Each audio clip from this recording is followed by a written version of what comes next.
এটি হচ্ছে রানীক্ষেত ভ্যাকসিন রোকর্ডভ।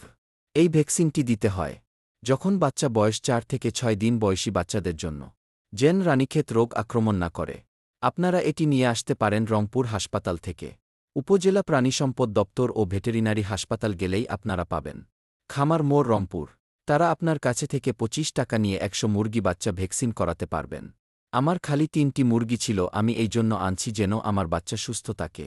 এই ভ্যাকসিনটি 6 মিলি পানিতে মিশানো লাগে। অবশ্যই ফুটন্ত পানি লাগবে। যখন পানি ঠান্ডা হবে তখন ভ্যাকসিনে মিশাতে হবে। তারপরে প্রতিটি মুরগি বাচ্চাকে দিতে হবে যে কোনো চোখে। মুরগি বাচ্চা অসুস্থ হলে ভ্যাকসিন করা যাবে না। অবশ্যই সুস্থ মুরগি বাচ্চাকে এই ভ্যাকসিন করাতে হয়। আপনারা দোয়া করবেন যেন আমার শখের মুরগি সুস্থ থাকে। আমিও আল্লাহ তায়ালা কাছে দোয়া করি যেন আল্লাহ তাদেরকে সুস্থ রাখে, আমিন। আপনারা এই ভিডিওটি শেষ পর্যন্ত দেখার জন্য আপনাদের সবাইকে জাযাকাল্লাহু খাইরান।